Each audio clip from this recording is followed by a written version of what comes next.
Hello दोस्तों, स्वागत है आप सबका हमारे YouTube channel KD online study point में। आज हम बात करने वाले हैं जनरल साइंस के प्रीवियस ईयर क्वेश्चंस के पार्ट 3 के बारे में। आप में से जिस किसी ने भी हमारे जनरल साइंस के प्रीवियस ईयर क्वेश्चंस के पिछले पार्ट्स नहीं देखे हैं, वो आई बटन पर क्लिक करके वहां से देख सकते हैं। दोस्तों, शुरू करते हैं आज का हमारा सेशन। हमारा पहला क्वेश्चन है, noise is measured in which unit.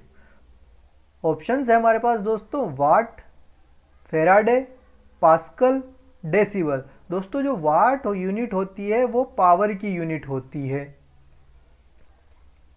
Faraday जो यूनिट होती है दोस्तों, ये कैपेसिटेंस की यूनिट होती है।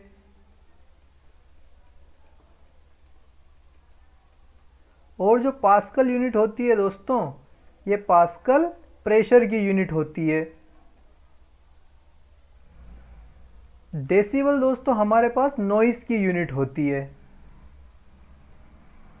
तो इस क्वेश्चन का आंसर हो जाएगा दोस्तों हमारे पास ऑप्शन नंबर डी।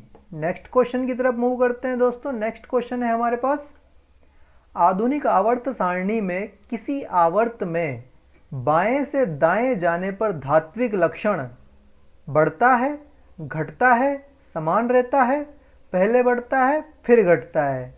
यानी कि मॉडर्न पीरियोडिक टेबल में जब हम लेफ्ट टू राइट जाते हैं तो देखते हैं दोस्तों इसको आवर्त सारणी पे।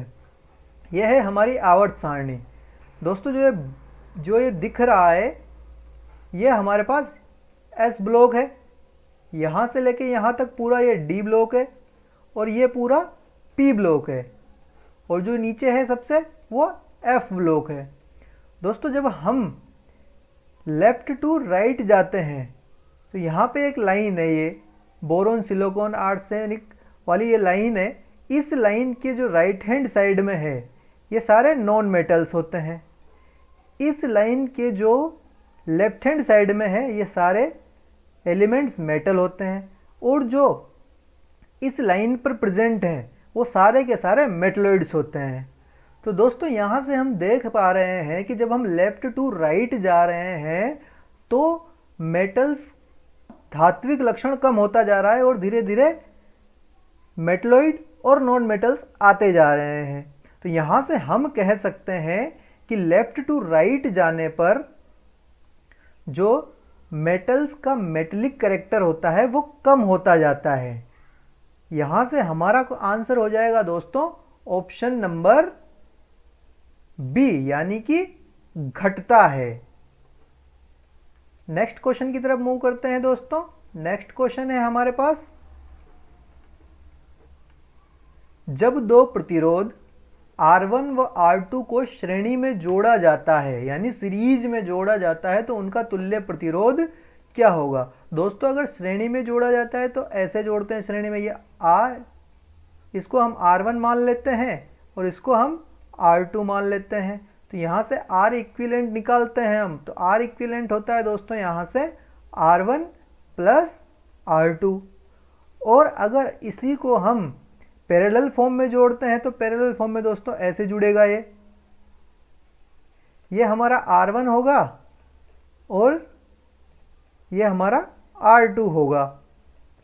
तो दोस्तों, इनका R इक्विवेलेंट निकालने के लिए 1/R equivalent equals to 1/R1 plus 1/R2। जब इसको आगे सॉल्व करते हैं दोस्तों तो R इक्विवेलेंट निकल के आता है यहाँ से हमारे पास R1 R2 upon R1 plus R2। दोस्तों, ये वाला होता है जब पैरेलल में जोड़ा जाता है और R1 प्लस R2 होता है जब सीरीज में जोड़ा जाता है। हमसे क्वेश्चन में सीरीज पूछा है, तो दोस्तों हमारा आंसर हो जाएगा ऑप्शन नंबर बी। इस क्वेश्चन से दोस्तों हमें इतनी जानकारी मिलती है। दोस्तों, आपको अगर वीडियो अच्छा लगता है तो लाइक कीजिए, अपने दोस्तों के साथ शेयर कीजिए, और अगर आप हमारे चैनल पर नए हैं तो हमारे चैनल को सब्सक्राइब कीजिए। और दोस्तों, आप अगर PDF डाउनलोड करना चाहते हैं तो हमारे टेलीग्राम चैनल को जरूर से सब्सक्राइब कीजिए। नेक्स्ट क्वेश्चन की तरफ बढ़ते हैं दोस्तों। नेक्स्ट क्वेश्चन है हमारे पास, हाइड्रोजन क्लोराइड है द्विपरमाणविक त्रिपरमाण्विक, बहुपरमाण्विक या नन ऑफ द अबोव। यानी कि हमें देखना है कि हाइड्रोजन क्लोराइड डायटोमिक है, ट्राईएटोमिक है या पॉलीएटोमिक है। तो दोस्तों देखते हैं, यह है हाइड्रोजन। हाइड्रोजन के बाह्यतम कोश में 1 इलेक्ट्रॉन है। और यह है क्लोरीन। क्लोरीन के भी बाह्यतम कोश में 7 इलेक्ट्रॉन है। तो दोस्तों बाह्यतम कोश में अगर 2 इलेक्ट्रॉन, 8 इलेक्ट्रॉन और 18 इलेक्ट्रॉन ऐसे होते हैं तो वो एक स्टेबल कंडीशन मानी जाती है। तो दोस्तों ये दोनों आपस में स्टेबल होने के लिए एक एक इलेक्ट्रॉन आपस में साझा कर लेते हैं। आपस में साझा करके ये एक HCl कंपाउंड बना देते हैं। तो HCl हमारा एक द्विपरमाण्विक कंपाउंड होता है। तो आज से हमारा आंसर हो जाएगा option number A. Next question की तरफ बढ़ते हैं दोस्तों। नेक्स्ट क्वेश्चन है हमारे पास, निम्नलिखित में से कौन अपवर्तन के कारण होता है?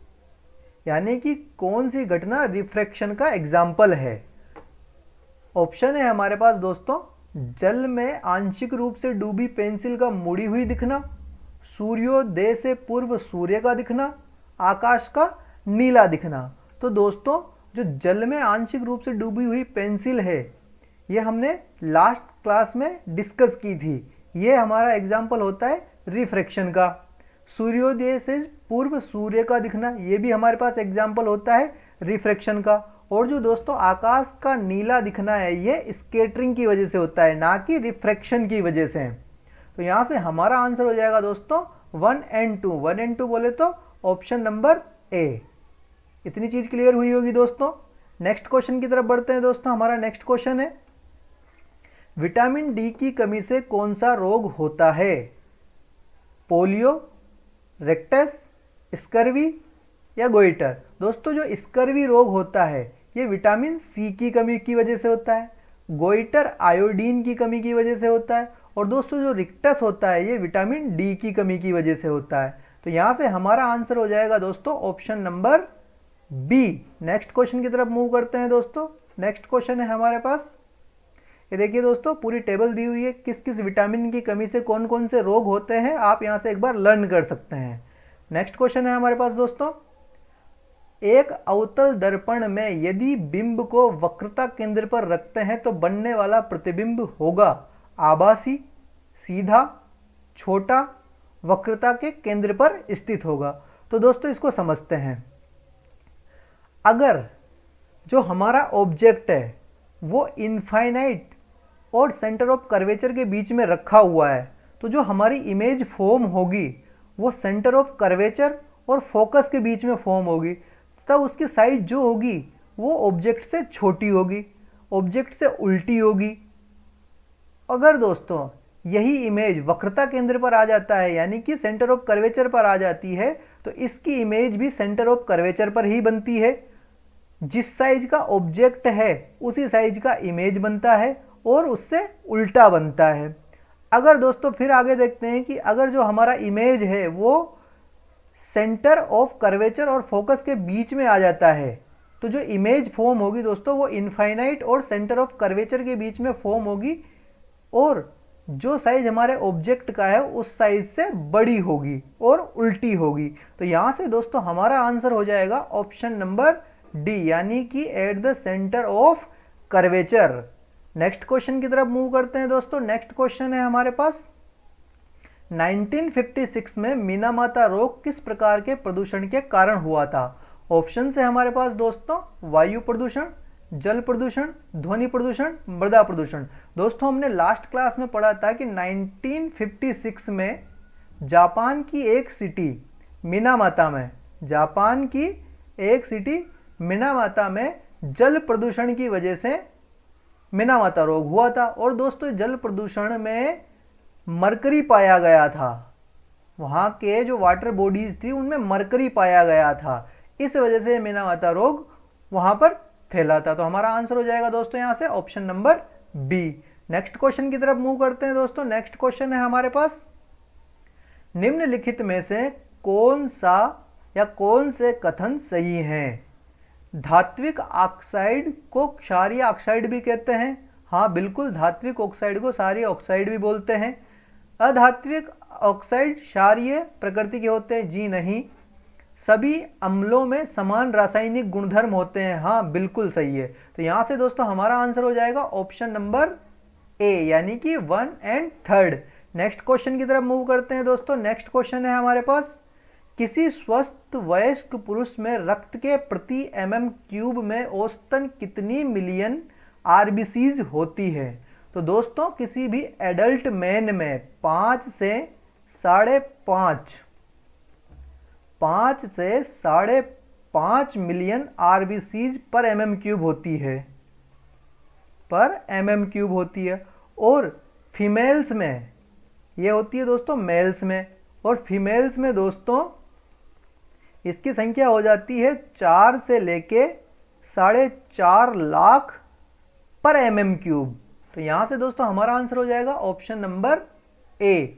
नेक्स्ट क्वेश्चन की तरफ मूव करते हैं दोस्तों। नेक्स्ट क्वेश्चन है हमारे पास, किस प्रक्रिया द्वारा टेडपोल एक वयस्क मेंढक में विकसित होता है? ऑप्शन है हमारे पास, निषेचन यानी कि फर्टिलाइजेशन, कायांतरण यानी कि मेटामॉर्फिज्म, रोपण यानी कि एम्बेडिंग, मुकुलन यानी कि बडिंग। तो यहां से दोस्तों हमारा आंसर होगा मेटामॉर्फिज्म। दोस्तों मेटामॉर्फिज्म के जरिए सबसे पहले जो एक टेडपोल होता है, उस टेडपोल की पीछे की टांगें बनती है, फिर आगे की टांगें बनना स्टार्ट होते हैं। इस तरीके से पूरे मेंढक का, एक वयस्क मेंढक का निर्माण होता है। तो दोस्तों यहां से हमारा आंसर हो जाएगा option number B. Next question की तरफ मूव करते हैं दोस्तों। नेक्स्ट क्वेश्चन है हमारे पास, निम्नलिखित में से कौन मानव शरीर का केंद्रीय तंत्रिका तंत्र बनाता है? यानी कि central nervous system in human body कौन बनाता है? ऑप्शन है हमारे पास, only blood, only brain, only spinal cord, brain and spinal cord दोनों। तो दोस्तों जो हमारा सेंट्रल नर्वस सिस्टम होता है उसको मस्तिष्क और मेरुरज्जु दोनों मिलकर बनाते हैं।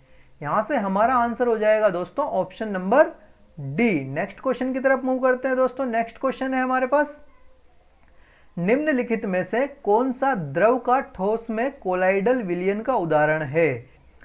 तो यहां पे ऑप्शन है हमारे पास दोस्तों, कीचड़, दूध, पनीर, रबर। तो यहां से दोस्तों हमारा आंसर हो जाएगा option number C. Next question की तरफ मूव करते हैं दोस्तों। नेक्स्ट क्वेश्चन है हमारे पास, प्रकाश तरंगे होती है विद्युत तरंगे, चुंबकीय तरंगे, विद्युत चुंबकीय तरंगे, नन ऑफ दीज। तो दोस्तों हमारे पास जो लाइट वेव्स होती है, लाइट वेव्स हमारी इलेक्ट्रोमैग्नेटिक वेव्स होती हैं। यहां से हमारा आंसर हो जाएगा दोस्तों option number C. Next question की तरफ बढ़ते हैं दोस्तों। नेक्स्ट क्वेश्चन है हमारे पास, एल्यूमिनियम के परमाणुओं के 4 मोल का द्रव्यमान क्या है? What is the mass of 4 mole of aluminium atoms?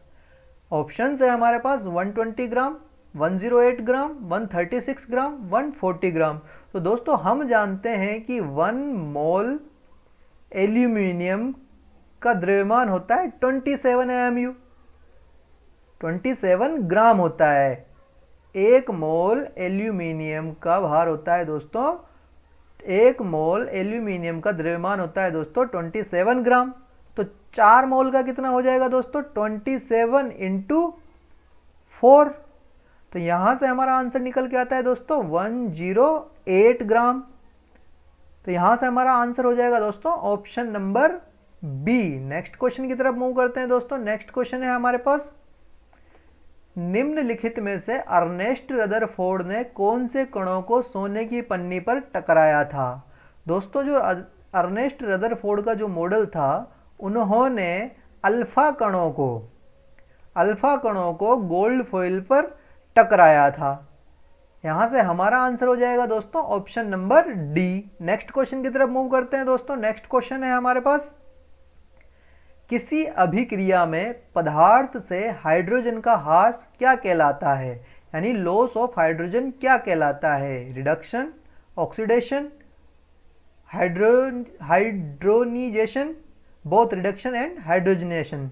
तो दोस्तों जब भी किसी रिएक्शन से हाइड्रोजन लॉस होती है, या फिर इलेक्ट्रॉन लॉस होता है, या फिर ऑक्सीजन ऐड होती है, तो दोस्तों ये सारे होते हैं ऑक्सीडेशन में, ऑक्सीकरण में ये सब कुछ होता है। अगर किसी रिएक्शन में हाइड्रोजन जुड़ रहा है, या फिर इलेक्ट्रॉन प्राप्त हो रहा है, या फिर ऑक्सीजन निकल रहा है। तो ये सब कुछ होता है दोस्तों रिडक्शन में। तो यहाँ से हमारा आंसर हो जाएगा दोस्तों ऑक्सीडेशन, यानी कि option number B. Next question की तरफ मूव करते हैं दोस्तों। नेक्स्ट क्वेश्चन है हमारे पास, ड्यूरिंग एक्सहेलेशन द रिब्स, सांस को बाहर निकालते समय हमारी पसलियां। तो दोस्तों इसको आप अभी लाइव करके देख सकते हैं। तो इसका जो आंसर होगा दोस्तों, जब भी हम सांस को बाहर छोड़ते हैं तो हमारी पसलियां नीचे की ओर गति करती है, और जब भी हम सांस को भरते हैं अपने अंदर लेते हैं तो हमारी पसलियां ऊपर की ओर गति करती हैं। यहां से हमारा आंसर हो जाएगा दोस्तों option number B. Next question की तरफ मूव करते हैं दोस्तों। नेक्स्ट क्वेश्चन है हमारे पास, सिनाबार इज और of which of the following. Cinnabar किसका अयस्क है? Magnesium, aluminium, mercury, iron. तो दोस्तों यहां से हमारा आंसर हो जाएगा ऑप्शन नंबर सी, यानी कि जो सिनाबार है वो मरकरी का ओर है। नेक्स्ट क्वेश्चन की तरफ बढ़ते हैं दोस्तों। नेक्स्ट क्वेश्चन है हमारे पास, the accumulation of non-degradable chemicals progressively at each trophic level is called। ऑप्शन है हमारे पास दोस्तों, biological magnification, chemical magnification, residue magnification, none of these. तो दोस्तों जो नॉन बायोडिग्रेडेबल केमिकल्स होते हैं, जो नॉन डिग्रेडेबल केमिकल्स होते हैं, उनका अगर प्रोग्रेसिवली बढ़ रहे हो, प्रोग्रेसिवली उनका लेवल बढ़ रहा हो, तो इसको बायोलॉजिकल मैग्निफिकेशन बोलते हैं। यहां से हमारा आंसर होगा दोस्तों option number A. Next question की तरफ मूव करते हैं दोस्तों। नेक्स्ट क्वेश्चन है हमारे पास, which of the following is not positively charged. Alpha particles, proton, helium nucleus, electron. तो दोस्तों हम सब जानते हैं कि इलेक्ट्रॉन हमारा नेगेटिवली चार्ज्ड होता है। तो यहां से हमारा आंसर हो जाएगा दोस्तों option number D. Next question की तरफ मूव करते हैं दोस्तों। नेक्स्ट क्वेश्चन है हमारे पास, in which of the following mirror size of image formed is always equals to the size of the object. Option है हमारे पास, convex mirror, concave mirror, plane mirror, both convex and concave mirror. तो दोस्तों जो हमारा plane mirror होता है, जो घरों में यूज किया जाता है अक्सर, जो प्लेन मिरर होता है हमारा, उसके सामने अगर हम खड़े होते हैं तो जो साइज हमारी है उतनी ही साइज हमें दिखती है। तो यानी कि हमारा आंसर हो जाएगा यहां से plane mirror, option number C. Next question की तरफ बढ़ते हैं दोस्तों। नेक्स्ट क्वेश्चन है हमारे पास, cancer treatment is done by which of the following noble gas. Option है हमारे पास दोस्तों, हीलियम, रेडोन, क्रिप्टोन, नियन। तो दोस्तों कैंसर का जो ट्रीटमेंट होता है उसको रेडोन के द्वारा ट्रीट किया जाता है। यहां से हमारा आंसर हो जाएगा दोस्तों option number B. Next question की तरफ मूव करते हैं दोस्तों। नेक्स्ट क्वेश्चन है हमारे पास, during heavy exercise breathing rate in average adult person can increase up to per minute. दोस्तों जब हम एक्सरसाइज करते हैं, हैवी एक्सरसाइज करते हैं, तो जो हमारी ब्रीथिंग रेट होती है वो बढ़कर 25 पर मिनट हो जाती है, यानी कि 1 मिनट में हम 25 बार सांस लेते हैं। तो यहां से हमारा आंसर हो जाएगा दोस्तों option number C. Next question की तरफ बढ़ते हैं दोस्तों। नेक्स्ट क्वेश्चन है हमारे पास, why is the colour of human blood red. Option है हमारे पास दोस्तों, because of myoglobin, because of haemoglobin, because of immunoglobin, because of haptoglobin. तो दोस्तों जो मायोग्लोबिन होता है वो एक प्रकार का प्रोटीन होता है जो कि ऑक्सीजन और आयरन को बांध के रखता है ब्लड के अंदर। हीमोग्लोबिन, हीमोग्लोबिन दोस्तों हमारा सही आंसर होगा। हीमोग्लोबिन की वजह से जो हमारा ब्लड होता है वो रेड कलर का होता है। तो हमारा आंसर हो जाएगा दोस्तों यहां से ऑप्शन नंबर बी। इतनी चीज क्लियर हुई होगी दोस्तों। आज के सेशन को हम यहीं तक रखते हैं दोस्तों।